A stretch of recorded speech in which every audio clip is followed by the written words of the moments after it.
नमस्कार दोस्तों, आज का वीडियो काफ़ी इंटरेस्टिंग होने वाला है क्योंकि अभी गर्मी का सीजन चल रहा है और आपके काफ़ी सारे सवाल मुझे आ रहे थे एसी के बारे में।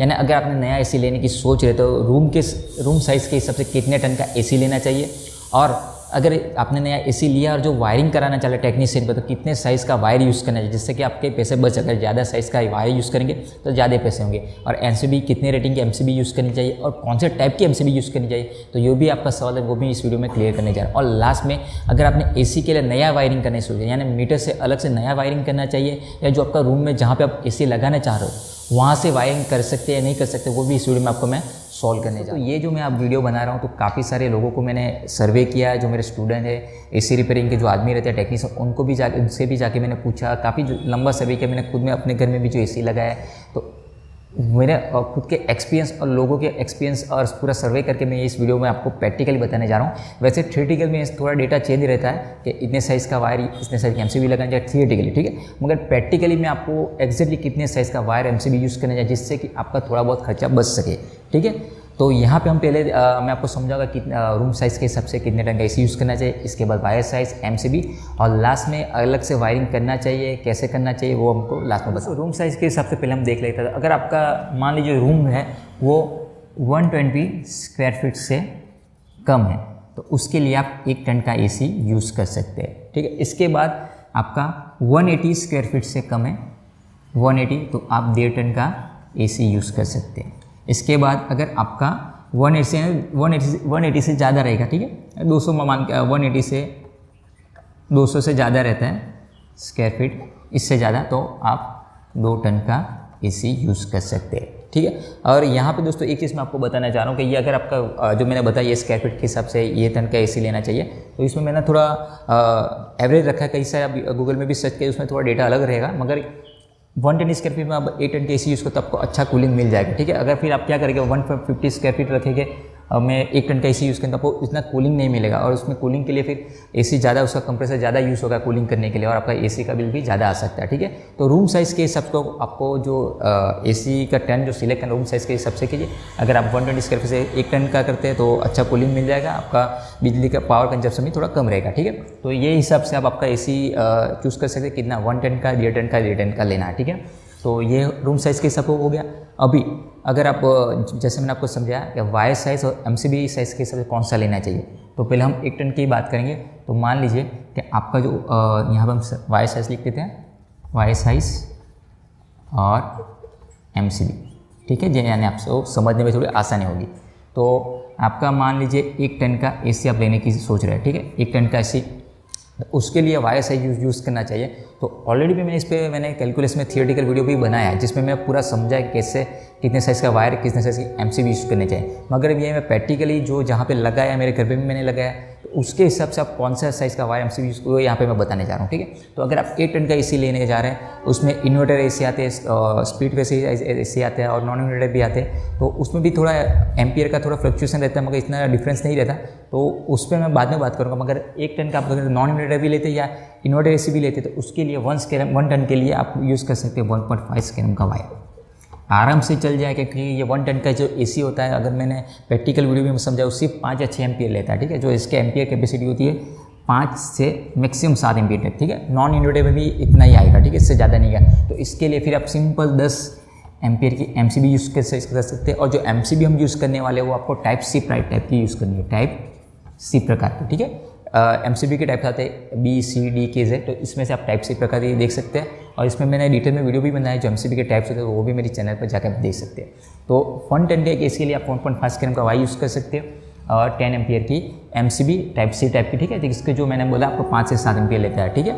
और जो मैंने आपको बताया, तो इसमें जो हम वायर यूज़ करेंगे तो उसके अंदर 3 वायर आएंगे, ठीक है। एसी के लिए फेज, न्यूट्रल और अर्थिंग, फेज, न्यूट्रल और अर्थिंग, तो तीनों वायर आपको 1.5 स्क्वायर का वायर के यूज़ करने हैं, ठीक है। ऐसा नहीं कि फेज आपने 1.5 का यूज़ किया, न्यूट्रल फिर आपने 1 स्क्वायर का यूज़ किया, अर्थिंग आपने उससे भी कम रेटिंग का यूज़ किया पैसे बचाने के लिए, ऐसा नहीं करना, ठीक है।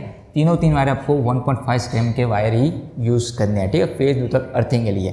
ये चीज़ आपको ध्यान में रखनी है, ठीक है। यानी आप 3 कोर का वायर परचेस कर सकते हैं मार्केट से, 3 कोर का आता है जिसके अंदर 3 वायर लगे रहेंगे, फेज, न्यूट्रल, अर्थिंग के, तो आप 1.5 स्क्वायर का वायर लेके उसका वायरिंग करा सकते हैं, ठीक है। इसके बाद 1.5 टन एसी के लिए आप 2.5 स्क्वायर का वायर यूज़ कर सकते हैं। जिसके लिए आपको एमसीबी यूज़ करनी है 16 एम्पियर की, ठीक है। आराम से 16 एम्पियर की एमसीबी में चल के उसका जो मैंने रेटिंग प्रैक्टिकली भी देखा है तो उसका मैक्सिमम एम्पियर जाता है 7 से 9 एम्पियर, ठीक है। दोनों में नॉन इन्वर्टर इन्वर्टर दोनों में इतना एम्पियर जाएगा, इससे ज़्यादा नहीं जाता है मैक्सिमम, क्योंकि हाल की जो भी AC आ रहे हैं वो काफ़ी स्मार्ट AC होते हैं, तो इसमें इतना एम्पियर नहीं जा, अगर मेज़र भी करोगे मीटर लगा के तो इतना ही आपको मिलेगा। तो इसके लिए 16 एम्पियर की एमसीबी इनफ है, 2.5 स्कैम का वायर इनफ है, ठीक है।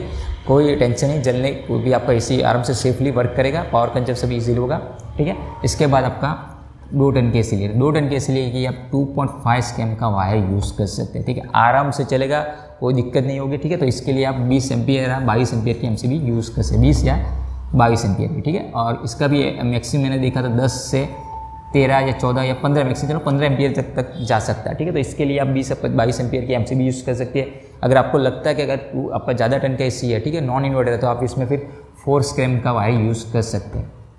वैसे तो 2.5 स्कैम हमने देखा है प्रैक्टिकली आराम से चल जाता है, मगर अगर ज़्यादा आपके घर में 2-3 AC लगे तो फिर आप उसमें 4 स्कैम का वायर यूज़ कर सकते हैं, ठीक है।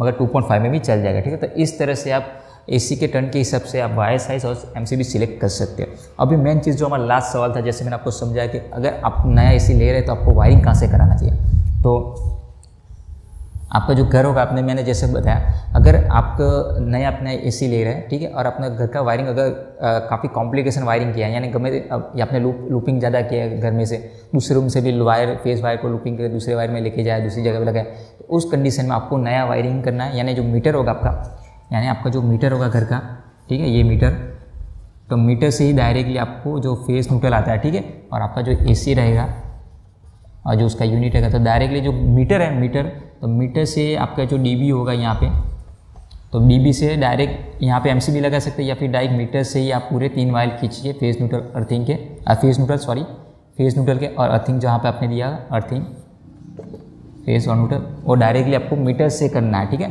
मीटर से आपको घर के डायरेक्टली करना। अगर आपका घर का वायरिंग थोड़ा आपको लगता है इसमें दिक्कत आ रही है, अर्थिंग वीक है, तो आप डायरेक्टली घर मीटर से वायरिंग कर सकते हैं नए AC के लिए, ठीक है। मगर आपका जो अपने घर के अंदर ये आपका रूम होगा, मान लीजिए इस तरह से, रूम 1 है, 2, 3, 4 रूम है, ठीक है। अगर ये आपका 4 रूम है तो यहाँ पे आप चौथे रूम में AC लगाने की सोच रहे हैं, और यहाँ पे क्या MC आपने DB लगा, ये DB, तो यहाँ पे मैं DB बजा देता हूँ MCB का, ठीक है। 1, 2, 3, तो ये चार रूम के अलग से MCB लगाई आपने, ठीक है।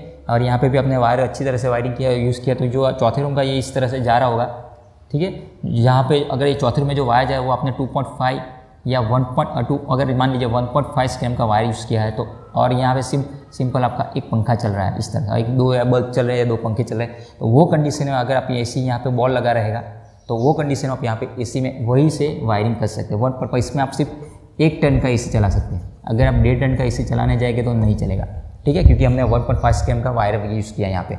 अगर यहाँ पे 2.5 स्कैम का वायर यूज़ किया होगा 2.5 का, तो हम यहाँ पे 1.5 टन का चला सकते हैं। मगर ठीक है, मोस्टली हमने जो वायरिंग किए रहते हैं हमारे घर के रूम में वो 1.5 का 1 स्कैम का होता है। अगर 1 स्कैम का वायर होगा तो भी आप यहाँ पे AC नहीं, इसके लिए नहीं यूज़ कर सकते, अलग से नया वायरिंग करना पड़ेगा। अगर आपने 1.5 का यूज़ किया होगा तो फिर आप सिंपल 1 टन का AC यूज़ कर सकते हैं। अगर 2.5 का किया होगा तो आप फिर 1.5 टन या 2 टन का AC यूज़ कर सकते हैं, ठीक है। 1.5 टन का यूज़ कीजिए, 2 टन का मत कीजिएगा, ठीक है।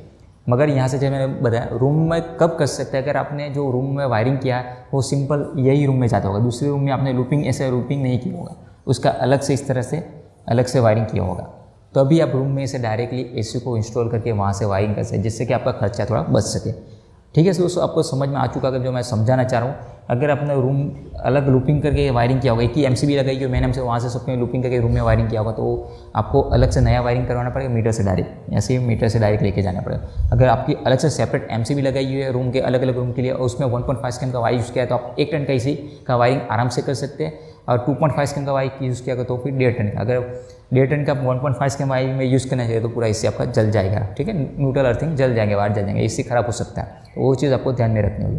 तो मेरे हिसाब से आपको अगर मानिए तो अगर ज़्यादा रेटिंग आपका 1.5 या 2 टन का AC है तो आप अलग से वायरिंग कराएं, मीटर से अलग से वायर लेके जाइए और उससे अलग यानी सेपरेट ही आप वायरिंग है, जिससे कि आपको AC को प्रोटेक्शन भी मिल जाएगा।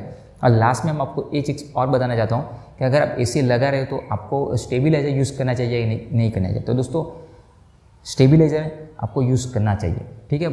कई सारे जो एसी होते हैं उसके अंदर इनबिल्ट स्टेबलाइजर भी आते हैं, वो कैसे पता करना तो इस पर मैं अलग से वीडियो बनाने की ट्राई करूँगा। मगर जितने भी आप नया एसी लगे इन्वर्टर एसी, तो उसमें बोला होगा कंपनी के इन्वर्टर लगा स्टेबलाइजर लगे रहते हैं इनबिल्ट, तो लगाने की जरूरत नहीं। मगर मेरी मानिए तो अगर मेरा जो ओपिनियन है, जैसे मैंने सभी लोगों को पूछ के देखा है जो टेक्नीशियन, तो आप अलग से स्टेबलाइजर लगा दीजिए, आपका 1,500 या 2,000 का आएगा, जिससे कि आपका एसी को प्रोटेक्शन भी मिल जाएगा, ठीक है। यानी आपको अलग से स्टेबलाइजर भी लेना पड़ेगा एसी के साथ, तो 2,000 2,500 का आता है, ठीक है। तो अच्छी ब्रांड का लेके यूज़ कीजिए, जिससे कि आपके एसी को भी जो महंगा इतना एसी लेने वाला तो प्रोटेक्शन मिल जाएगा। तो आई होप दोस्तों जितने भी आपके सवाल थे मैं इस वीडियो के थ्रू मैंने आपको क्लियर कर दिए है, ठीक है। जैसे और आई होप और भी कोई सवाल तो मुझे कमेंट करके बताए, तो मैं अलग से वीडियो बनाने के आपको जो क्वेश्चन उसको सॉल्व करने की ट्राई करूँ। तो दोस्तों आई होप मेरी इन्फॉर्मेशन आपको अच्छी लगे, तो चैनल को लाइक और सब्सक्राइब करना मत भूलिए। मिलते हैं अगले वीडियो में। Thanks for watching. जय हिंद, जय भारत।